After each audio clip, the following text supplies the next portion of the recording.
国造唱水南的原型南海鲲号本地4月底要进行海测，却一直拖到今。国防部长郭立雄表示，一切是安全抗大声，无开始海测的时间表。那调亚立委也伫咧关注国造的无人机竟然使用中国制造的网络晶片。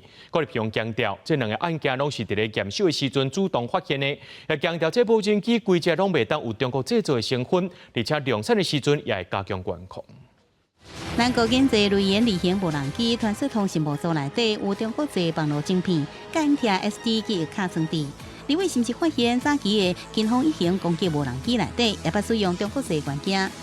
会不会以后无人机飞上去，不管侦测到什么、看到什么，其实资料还没有回传台湾，都已经回传到对岸了呢？这两型无人机都还没有量产，是在试研制的阶段。 然后我们在试研制阶段，这个东西是从国外进口的。那进口以后，我们在进口检验的时候，发现里面的确有它的 SD 卡是中国制的，那我们就要求原厂要能更换。那以后量产的时候，刚刚讲的一系列的程序都要来加以严格的管控。哪一些是要飞后？就是这一个的标准是不是一致？我们分成5类。我比如说举个例子，你可不可能桌子这个绝对。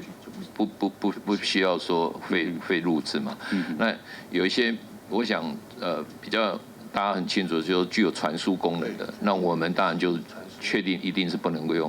国防部长郭立雄强调，国产无人机采全机飞航，包含3D品牌内部元件拢袂使用中国制。讲这两个案件拢是相关刑机的阶段，量产时会更加严格来管控。严格伫国造接南部分海鲲号原定要伫4月进行海测，可是延到即阵。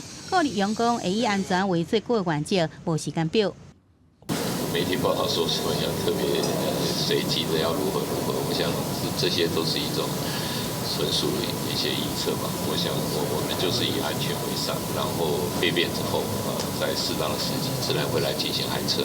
另外，国防部114年度业务费预算，共冻结大约744亿。立法院外委会则是同意改动54案，大约是11亿2000万块的预算。郭立雄也呼吁，除了江南休息站的经费，其他改动报告拢会送出来，希望调研来支持。记者综合报道。